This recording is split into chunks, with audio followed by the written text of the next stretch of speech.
Praise the Lord. प्रभु यीशु मसीह के पवित्र नाम से मैं आप सभी लोगों को परमेश्वर के वचन के भाग में स्वागत करता हूँ। प्रियो, हम सबके पास एक बाइबल है 66 किताब का, और इस बाइबल आज हमारा हाथ में मिलना है तो इसके पीछे बहुत सारे लोगों की मेहनत है और कोशिश है। और आज हम सब लोग एक परमेश्वर का विश्वास करते हैं और हम सबको भी एक ही बपतिस्मा है और एक ही पवित्र आत्मा हम सबको दिया गया है। लेकिन मसीही समाज में अलग अलग प्रकार का जो सिद्धांतों के द्वारा हो या अलग अलग प्रकार का संदेश के द्वारा हो, कई सारे लोग क्या हो गए हैं, विश्वास में भटके हुए हैं और बहुत कमज़ोर हैं, और वो जो सोच रहे वही सही करके जीवन बिता रहे हैं। तो एक तरफ ये अगर प्रॉब्लम मसीह के समाज में होगा, तो दूसरी तरफ जो गैर मसीह हैं, जो अन्य लोग हैं, जो यीशु मसीह को नहीं जानते हैं, उनका भी अनेक प्रकार का सवाल जो मसीह के समाज को लेकर होता है। तो इसलिए एक और सवाल मैं आपके पास लेकर आया हूँ। वो सवाल ये है कलीसिया के बारे में कि सच्ची कलीसिया क्या होता है। क्योंकि जब भी लोग अलग अलग जगह में जाते हैं, अलग अलग प्रकार के कलीसियाओं को देखते हैं, अलग अलग प्रकार के आराधना होता है और अन्य लोगों के विचार भी अलग है। तो बहुत सारे लोगों ने मुझे पूछे कि बहुत सारे लोग ब्रदर बोलते हैं कि ये जो चर्च है वो धर्मांतरण करने का एक अड्डा है, वहाँ पर केवल यही चीज़ होता है, और जो पुराने ज़माने में जो बनाया है, जो बिल्डिंग्स वगैरह जितना भी 100 साल का पुराना हो, 200 साल का पुराना हो, वही केवल चर्च है। आजकल घर पे आराधना करते हैं या आप लोग या कोई मैदान में जाकर प्रार्थना करते हैं, वो थोड़ी चर्च होता है। ऐसे कई सारे लोग अपोजिशन किए हैं। तो इसको लेकर बहुत सारे लोगों ने बहुत प्रकार के सवाल पूछे हैं कि सच्चा कलीसिया क्या होता है। प्रियो, आप सब लोगों में से कहीं से लोग जानते हैं कलीसिया क्या है, लेकिन मैं आपको एक छोटा सा संक्षिप्त विवरण देना चाहता हूं। क्योंकि कलीसिया जो है, चर्च जो है, वो आज का नहीं है, वो कब का है। इसलिए 2000 वर्ष पूर्व में जब पतरस के द्वारा प्रभु यीशु मसीह ने चर्च को स्थापन करने से पहले इस चर्च के बारे में कई सारे भविष्यवाणियां बाइबल के पुराने नियम के अंदर है। उनमें से 2 वचन को मैं पढ़ाना चाहता हूं कि परमेश्वर इस चर्च के बारे में क्या भविष्यवाणी किए थे उसके बारे में। आप मेरे साथ पढ़िएगा यशायाह भविष्यद्वक्ता की किताब, उसका 2 अध्याय का 2 पद को पढ़ते हैं तो वहां पर ऐसे लिखा गया है, अंत के दिनों में ऐसा होगा कि यहोवा के भवन का पर्वत सब पहाड़ों पर दृढ़ किया जाएगा और सब पहाड़ियों से अधिक ऊंचा किया जाएगा। जी प्रियो, परमेश्वर ने अपनी भवन का, यानी कि स्वर्ग का एक भवन का जो पर्वतीय संसार में स्थापन करने वाले थे, उसको यहाँ पर दृढ़ करने वाले थे, और वह कभी भी हमेशा ऊंचा किया जाएगा, उसको कोई भी नहीं गिरा सकते हैं। यानी कि चर्च के बारे में एक पहाड़ के जैसे होगा और बहुत बड़ा विस्तार हो जाएगा और उसका कोई भी अंत नहीं कर पाएंगे करके यशायाह के द्वारा परमेश्वर ने एक भविष्यवाणी चर्च के बारे में कहे थे। जी, स्वर्ग का एक राज्य, यानी कि स्वर्ग का एक पर्वत, स्वर्ग का शासन, स्वर्ग के अंदर रहने वाले सारे न्याय जो है परमेश्वर का, इस पृथ्वी पर भी परमेश्वर स्थापन करना चाहते थे। उसी के बारे में बताया परमेश्वर का भवन का, क्या बोलते हैं, परमेश्वर का भवन का पर्वत, भवन का एक पर्वतीय संसार में परमेश्वर बनाने वाले थे। उसके बारे में यशायाह भविष्यवाणी किया था। और इसके बाद दानियल भी कलीसिया के बारे में, यानी कि चर्च के बारे में एक भविष्यवाणी किया था। क्या भविष्यवाणी किए थे? 2 अध्याय का 44वां पद में ऐसे लिखा गया है कि और उन राजाओं के दिनों में, यानी कि इस पृथ्वी में 4 बड़े राज्य जो है, किंगडम बोलते हैं, वो शासन किए थे। बड़े बड़े साम्राट लोग शासन किए थे। उनमें से बेबीलोन हो गया, मेदो पर्सिया हो गया, ग्रीस हो गया और रोम हो गया। ये 4 राज्य जो है पूरा दुनिया में बहुत बड़ा शासन किए थे लोग, और इसके बारे में परमेश्वर ने वहां पर जिक्र करवाए। उन राजाओं के समय में, यानी कि ये जो 4 राज्य शासन किया, कई सारे देशों को लेकर शासन किए थे, अपना अपना वहां पर नीति, अपना अपना राजनीति वहां पर डालकर शासन किए थे। सारे देशों को अपने मुट्ठी में रखकर वो देशों को शासन करते थे। ऐसे सम्राट लोगों के राज्य के समय में बता रहे कि उन राजाओं के दिनों में स्वर्ग का परमेश्वर एक ऐसा राज्य उदय करेगा जो अनंत काल तक ना टूटेगा। उन राजाओं के समय में जो प्रबल होकर, जो बड़े बड़े साम्राट होकर राज्य करते थे, उनमें से लास्ट वाला जो है रोम किंगडम बोलते हैं, जो रोम साम्राट लोगों के समय में परमेश्वर ने कहा, उन राजाओं के समय में परमेश्वर ने एक राज्य उदय करने वाला था और उसका कोई कभी भी अंत नहीं होगा, अनंत काल तक क्या रहेगा, वो नहीं टूटेगा। और ना वह किसी दूसरी जाति के हाथ में किया जाएगा। उसको कोई भी अपना हासिल नहीं कर पाएंगे, उसका केवल राजा एक ही रहेगा, प्रभु यीशु मसीह। और उस राज्य जो है इस संसार में स्थापन होने वाला था, और उस राज्य में केवल परमेश्वर का नीति, परमेश्वर की पवित्रता, परमेश्वर का ही शासन चलेगा। यहां पर ना हत्या, ना गुंडागर्दी, ना पाप, ना द्वेष, ना व्यभिचार, ना कोई प्रकार का गंदा काम नहीं रहेगा। पूरे परमेश्वर का सोच के अनुसार एक शासन चलने वाला एक राज्य को ही यहां पर दानियल जिक्र किया था। ये कोई और दूसरा राज्य नहीं था प्रियो, ये जो है चर्च के बारे में था। यानी कि आज चर्च जो 2000 वर्ष पूर्व में जो लोग जानते हैं, जो पतरस के द्वारा बनाया गया, स्थापन किया गया, ये वहां नहीं है, बल्कि उससे पहले परमेश्वर ने भविष्यवाणी किया था इस चर्च के बारे में। तो ये आपको आसानी से, जब यीशु मसीह के चेले लोग आ गए सारे जगत के लोगों को समझाने के लिए, आसानी तरीका से बताया। क्या समझाया वो लोग? चर्च मतलब कोई बिल्डिंग नहीं है जो 2000 वर्ष पूर्व में, 200 वर्ष पूर्व में, 100 वर्ष पूर्व में जो बनाया गया, बहुत लंबा, बहुत चौड़ा, 40 दिन में बनाया गया, जो यरूशलेम में है, वो कोई चर्च नहीं होता है। वो केवल एक बिल्डिंग है। 4 दीवार का ईटा और पत्थर, मिट्टी, सीमेंट से बनाए हुए एक दीवार का बिल्डिंग के बिना वह चर्च नहीं हो सकता है। वहां पर केवल जाकर इकट्ठा होकर बैठने के लिए जगह है बिना वो चर्च नहीं। चर्च वो होता है, पौलुस ने कहा चर्च क्या होता है, मंदिर क्या होता है, कलीसिया क्या होता है। आप मेरे साथ पढ़िएगा कुरिन्थियों के लिए पौलुस ने लिखा हुआ पत्र 12वां अध्याय का 27वां पद में, इसी प्रकार तुम सब मिलकर मसीह की देह हो और अलग अलग उसके अंग है। यानी कि सारे लोग मिलकर यीशु मसीह में देह है। चर्च मतलब यीशु मसीह का शरीर, यीशु मसीह का देह होता है।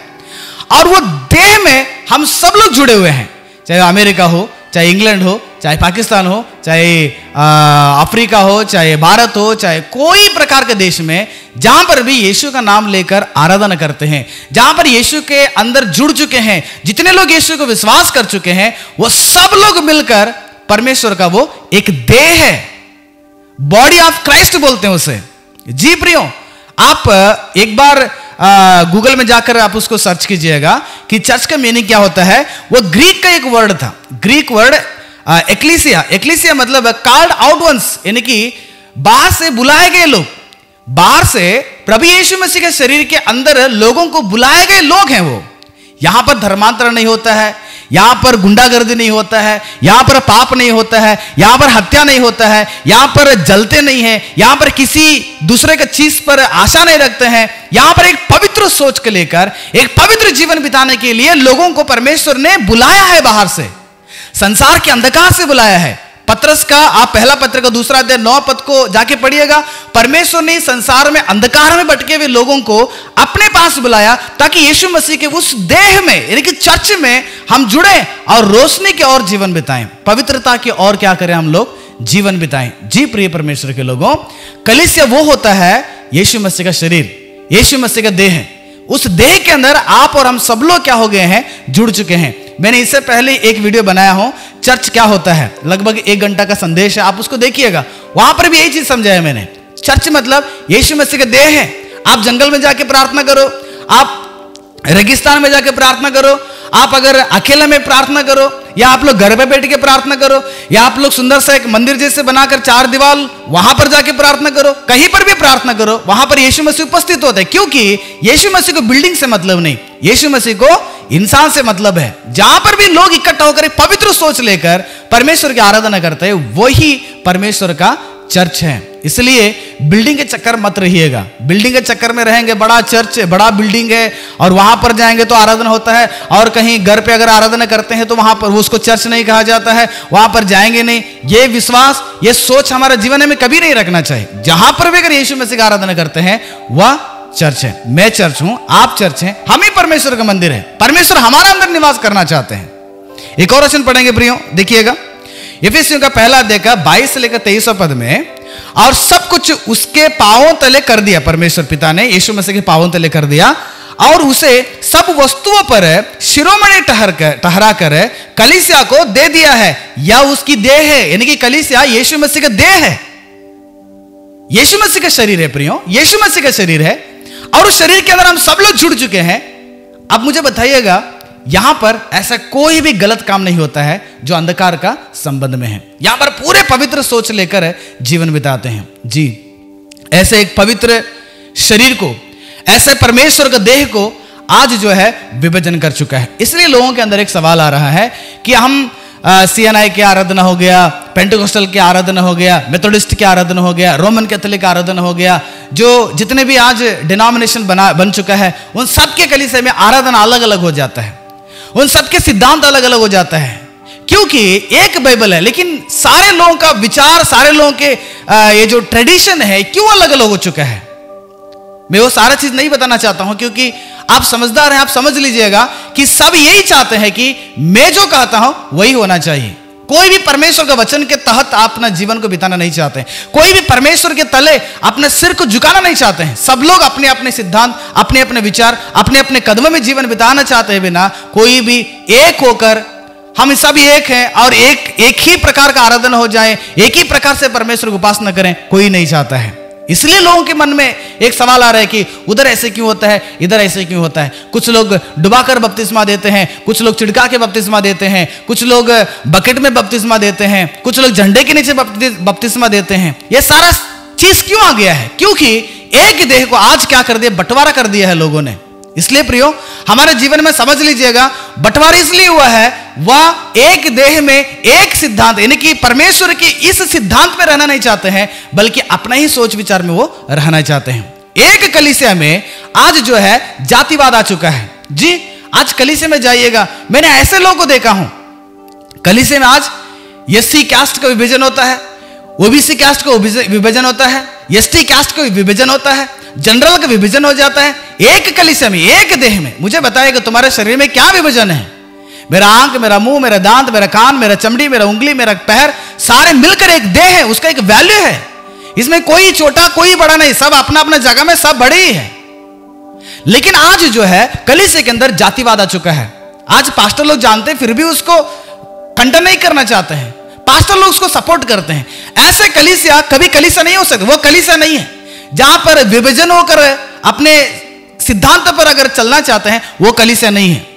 अगर जहां पर जातिवाद हो रहा है कलीसिया में, अगर OBC, SC, ST, जनरल, बड़े लोग, छोटे जात के, बड़े जात के, कुम्हार, ये बड़े, ऐसे अगर विभाजन हो रहा है, जातिवाद का एक सिस्टम अगर कलीसिया में अगर आपको दिखाई देता है, वो चर्च हो ही नहीं सकता है, वो परमेश्वर का मंदिर नहीं।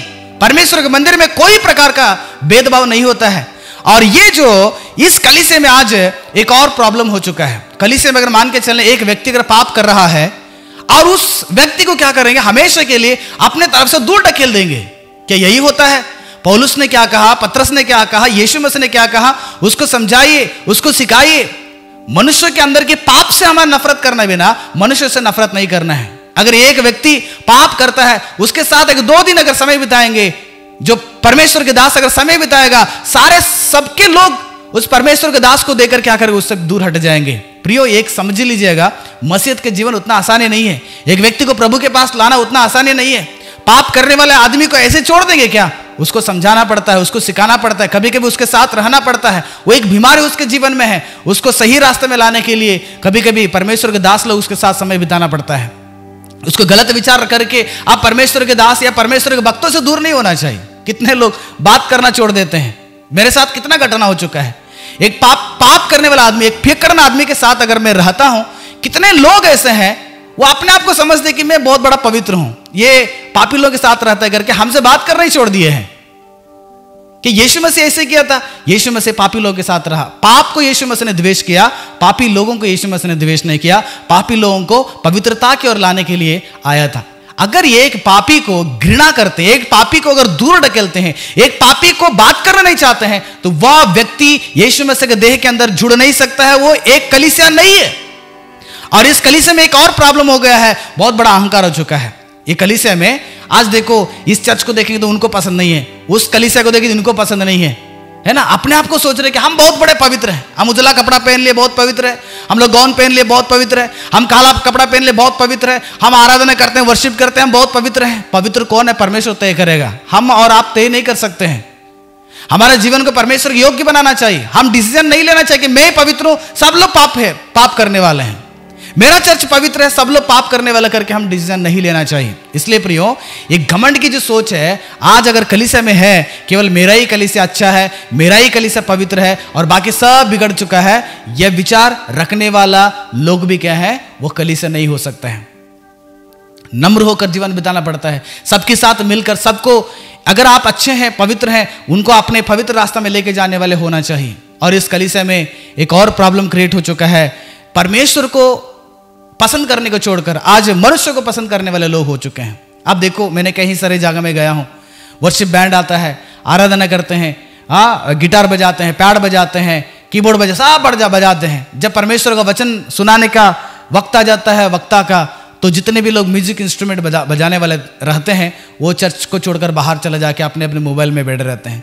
यानी कि आज एक चर्च में मुझे गिटार बजाने के लिए मौका नहीं दिया, मुझे पैड बजाने के लिए मौका नहीं दिया, मुझे ये काम करने के लिए मौका नहीं दिया, तो परमेश्वर के कलीसिया में छोड़ दूंगा। मतलब आप परमेश्वर को खुश करना चाहते हैं या मनुष्य को खुश करना चाहते हैं? जिस कलीसिया में केवल मैं जाता हूं मनुष्य को खुश करने के लिए, अपना खूबसूरत को दिखाना, अपने टैलेंट को दिखाना, अपने जितने भी वो कितना महान है वो दिखाने के लिए, अगर मनुष्य को प्रसन्न करने के लिए, इंप्रेस करने के लिए अगर आप चर्च में जाते हैं, तो आप परमेश्वर के शरीर के अंदर जुड़ नहीं सकते हैं। इसलिए प्रियो, ये 5 चीजें याद रखिएगा। ये जो चीज अगर किसी के अंदर है तो वो परमेश्वर का कलीसिया नहीं है, ठीक है। और अन्य लोग जो विचार कर रहे हैं यहां पर धर्मांतरण करने का अड्डा है, मैं उन सबको एक प्यार से एक बात बताना चाहता हूं। प्रियो, यीशु मसीह के पास आना धर्मांतरण नहीं है, बल्कि मन का परिवर्तन होता है। वो स्वर्ग के लिए एक रास्ता है। यीशु मसीह स्वर्ग को पहुंचाने के लिए, स्वर्ग की ओर रास्ता दिखाने के लिए यीशु मसीह ने आया, और उस रास्ता को हम पहचान कर उस रास्ता में आ चुके हैं, उस मार्ग में आ चुके हैं। इसलिए पुराने अंधकार के पाप के जीवन को छोड़कर यीशु मसीह के अंदर पवित्र जीवन हम बिता रहे हैं। इसलिए प्रियो, हमारे जीवन में ये चीज समझने की जरूरत है। आज चर्च के विषय में बहुत बड़ा प्रॉब्लम्स है, अलग अलग प्रकार के चर्च से अलग अलग प्रकार के लोगों का विचार अलग अलग हो जाता है। लेकिन मैं और आप इतना समझने की जरूरत है, वचन परमेश्वर का मुझे क्या कहता है। मैं यीशु मसीह का देह हूं और इस देह में कोई प्रकार का भेदभाव, जलन, ईर्ष्या और इस देह में कभी अलग अलग नहीं है, हम सब एक हैं। और ये देह जो है इसका बात सुनता है। ठीक उसी प्रकार ये जो कलीसिया के अंदर हम लोग अंग है, हम सब लोग मिलकर यीशु मसीह का इस बात को क्या करना पड़ेगा, सुनना पड़ेगा। यीशु तेरा मुझे क्या सिखाना चाहता है, इसमें क्या है जो मेरे लिए है, इसको हम क्या करना पड़ेगा देखकर हर जवान, हर जवानी, हर पुरुष, हर स्त्री सुनकर अपने जीवन को बिताना जरूरत है। इसलिए प्रियो, परमेश्वर इस वचन के द्वारा आशीष करें। फिर से मिलेंगे अगले सवाल के द्वारा। जय मसीह की।